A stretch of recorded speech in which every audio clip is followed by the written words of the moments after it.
서비스에 대한 궁금증을 해결해 드립니다. 이름하여 제주 복지 TV. 어떤 상황에서 어떤 복지 서비스를 어떻게 이용할 수 있는지 앞으로 8차례에 걸쳐서 조목조목 알려드릴 텐데요. 도움 말씀 주시기 위해 제주특별자치도 사회복지협의회 사회복지정책위원회 김진훈 위원장 자리에 모셨어요. 어서 오세요. 네, 안녕하세요. 반갑습니다. 네, 김진훈입니다. 반갑습니다. 복지 서비스를 예전에는 많지 않아서 이용하지 못했다면 요즘은 너무 또 많아서 좀 헷갈려하시는 분들이 많으실 것 같아요. 맞습니다. 최근 다양한 사회복지 관련 정책들이 많이 늘어나고 있는데요. 네. 정책과 정보들이 정리가 돼야 도민들이 그 정보를 통해서 다양한 서비스에 접근할 수가 있습니다.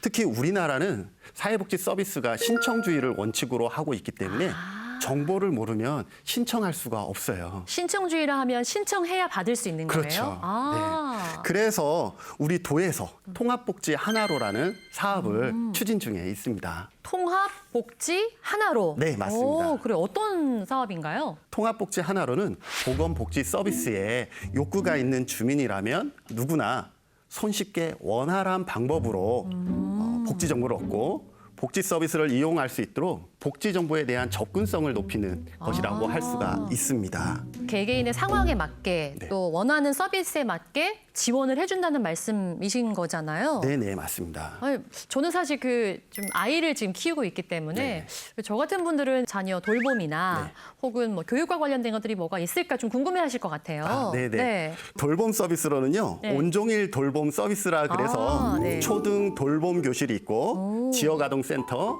다함께 돌봄센터, 청소년 방과 후 아카데미 이렇게 크게 4가지로 나눌 수가 있습니다. 4가지나 있는 줄 몰랐어요. 그죠. 네. 많은 분들이 모르는데 네. 이 중에 초등 돌봄 교실은 재학 중인 학교에 신청하면 이용 가능하시거든요. 그렇죠. 그런데 보통 초등학교 1, 2학년 학생들을 대상으로 운영되고 있다 보니까 이용의 폭이 다소 제한돼 있다라고 볼 수가 있죠. 그렇죠. 그래서 오늘은 이정민 아나운서를 위해서 감사합니다. 만 18세 미만의 네. 아동이면 누구나 신청 가능한 지역아동센터에 대해서 설명해 드리고자 합니다. 지역아동센터 제가 지나가면서 좀 봤던 기억이 있긴 해요. 네네. 예, 이해를 돕기 위해 자료가 좀 준비되어 있다고 하거든요. 네네, 같이 보실까요? 네. 진행도 하시네요. 이제. 제주 시내 한 지역 아동센터. 아파트 상가 건물 2층과 4층을 사용하고 있는데 2층은 공부방인 동시에 식사 시간이면 이렇게 식당으로도 쓰입니다. 초등학교 1학년 때부터 나왔고 그냥 친구 어머니 소개로 여기 왔어요. 엄마 아빠가 집에 일 나가시니까 그냥 여기서 친구들이랑 놀고 공부도 하고. 지역 아동센터는 방과 후 돌봄 서비스를 제공하는 곳으로 알려져 있죠. 하지만 단순한 돌봄이 아닌 학습 지도와 다양한 특별 활동을 통해 학생들을 건강하고 창의적인 인재로 키워내고자 노력하고 있습니다.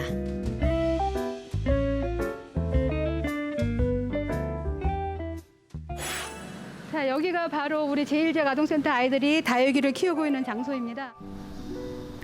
센터에선 학생들의 정서 함양을 위해 다육아트 프로그램도 진행하고 있는데요. 옥상에 전시돼 있는 이것들이 그 결과물입니다.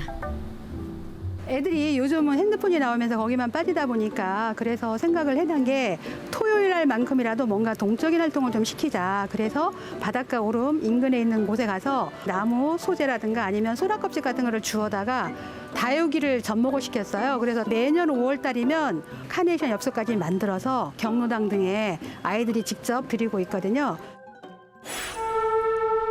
이날은 특별 활동 중 하나인 플루 수업이 있는 날. 외부 강사가 매주 한 차례 이렇게 방문해서 지도해주고 있습니다. 악기 하나쯤은 다룰 줄 알아야 된다는 취지로 시작한 것이 지금은 공연을 다닐 정도가 됐다고 해요. 대단하죠? 우리가 알고 있는 노래를 바람으로 그냥 보내야 돼. 긴장된다고 해서 줄여버리거나 갑자기 다른 소리를 만들면 안 돼. 자신감과 조화로움을 배울 수 있는 플루 수업. 여러 특별 활동 중에서도 특히 인기가 높은데요. 심지어 센터를 퇴소한 후에도 참여하는 경우가 있을 정도입니다.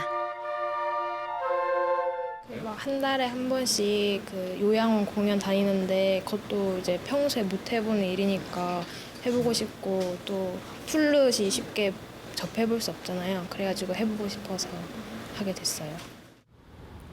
또 다른 지역 아동센터, 교회 건물 1층에 마련돼 있는데 아니 다들 어디 간 거죠? 어느 날 갑자기 폭발하고 아, 여기 있었네요. 야외 수업인가 봅니다. 저 대문 앞에서 그 좀좀마루방은 고주머니에 용돈을 가득 들고 나왔다가 너네 같은 애들만 보이면 용돈을 줘. 동네에서. 우리 할아버지랑 완전 똑같다. 개? 마을 삼촌이 들려주는 마을 이야기. 참 특이한 수업이죠. 마을 곳곳을 다니며 그곳의 역사와 문화, 자연 환경 등을 배우는데요. 어린 학생들인데도 똘망똘망한 표정으로 삼촌의 이야기를 놓치지 않습니다. 바닷가에 있는 소란이 이 부대각이라는 사람이 자기 고향 땅 딱 보일 때 병사들이 안심 먹는 그 틈을 타서 이 부대각을 꽁꽁 묶고 칼로 찌르고 바닷물에 빠뜨렸어. 여름 캠프의 일환으로 마련된 이날 야외 수업은 마을 여행뿐 아니라 우리 마을 소개 영상 만들기, 자전거 트레킹 같은 프로그램도 함께 진행됐는데요. 이렇게 하면 놀면서 즐기면서 마을을 자연스럽게 배울 수 있을 것 같네요. 마을의 주인으로 성장하도록 돕기 위한 구자 마을링이라고 제목을 짓고 또 구자를 잘 배우고 알고 또 사랑하고 널리 알리는 쪽으로 해보자라고 이제 아이들이 제안하고 선생님들이랑 회의해가지고요. 고향에 대한 자부심을 갖고 이를 건강한 출발점으로 삼아 저마다의 꿈에 다가가기. 이것이 이곳 지역 아동센터의 교육 철학입니다. 그렇게 해서 맺은 결실 중 하나가 바로 이 동화책입니다. 어린이 기자단 활동하면서 마을을 소개하고 알리고 배우고 이런 활동들을 4년 동안 하면서 동네 어른들에게 마을 이야기를 듣다가 마을 이야기를 동화책으로 그림책으로 한번 만들어 보면 좋겠다라는 이야기가 나와서 우리 구자의 당근에 대한 이야기를 그림책으로 만들었습니다. 직접 배워서 그린 그림이 동화책으로, 최근엔 머그컵이나 휴대폰 케이스 디자인으로 활용되면서 부가가치를 창출하고 있기도 한데요. 우리 학생들 정말 대단하죠?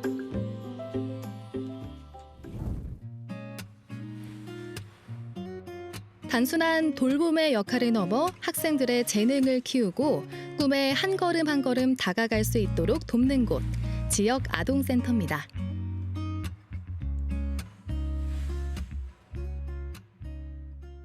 아니, 지역아동센터가 단순히 어떤 돌봄의 기능만 하는 게 아니네요. 굉장히 다양한 것들을 하고 맞습니다. 있네요. 네. 화면에서도 우리가 보셨듯이 네.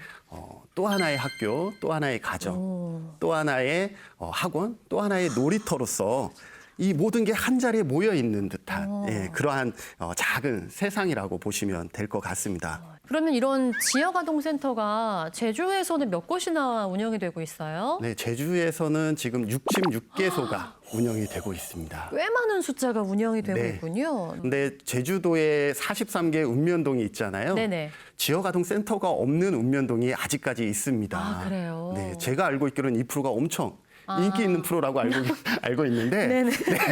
열심히 해야겠네요. 네.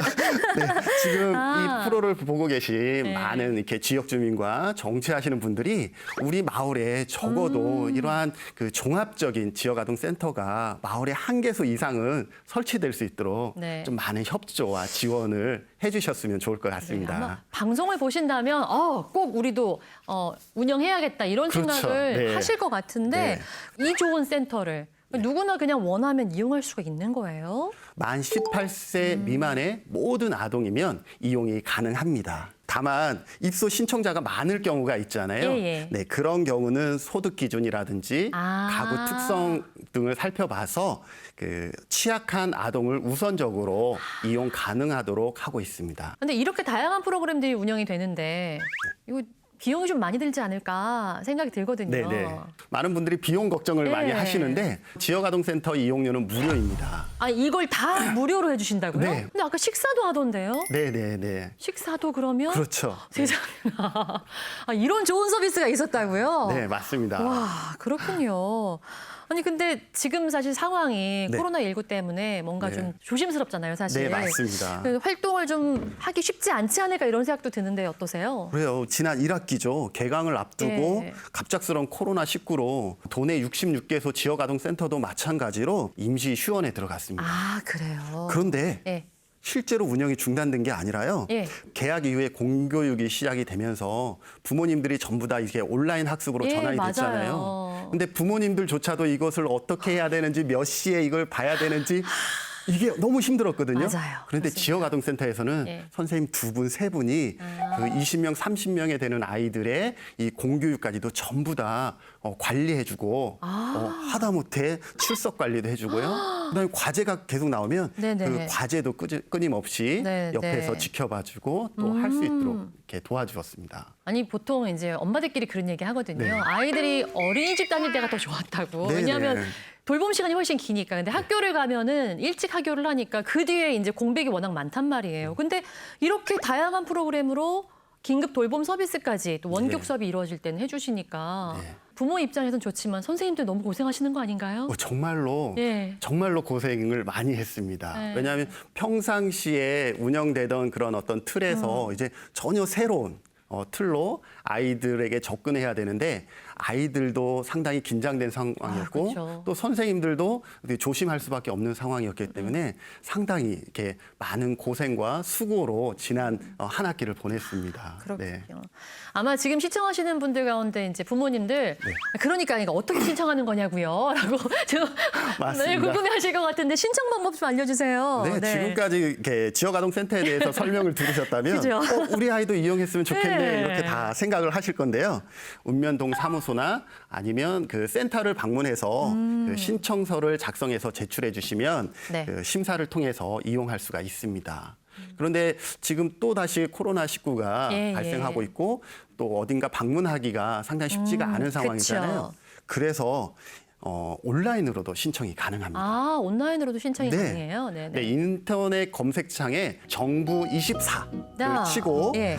들어가시면 그 온종일 돌봄이라는 배너를 찾을 수가 있어요. 온종일 돌봄이요? 네, 이곳에 들어가시면 전국에 있는 모든 돌봄 시설을 검색하고 신청도 할 수 있고 그 결과까지도 이 사이트에서 바로 확인이 가능합니다. 아마 지금 뭐 사이트에 막 접속하지 않으실까? 네, 또 부모님들이 약간 그런 생각이 있을 네. 거예요. 여기가 잘하는 곳인가 못하는 곳인가 이런 고민도 그럴 좀 수도 있죠. 있겠네요. 네. 근데 거기에 들어가 보면 이용 후기도 거기에 입력할 수 있도록 돼 있고 후기까지 올라와 있어요? 그거를 볼 수가 있습니다. 아, 그래요? 네, 네. 믿고 맡길 수 있는 이 지역 아동센터 더 많이 이용하셨으면 좋겠고, 아니, 많이 이용하시는 건 좋은데 선생님들 진짜 고생하실까 봐 좀 걱정이 되긴 합니다만. 네. 괜찮겠죠?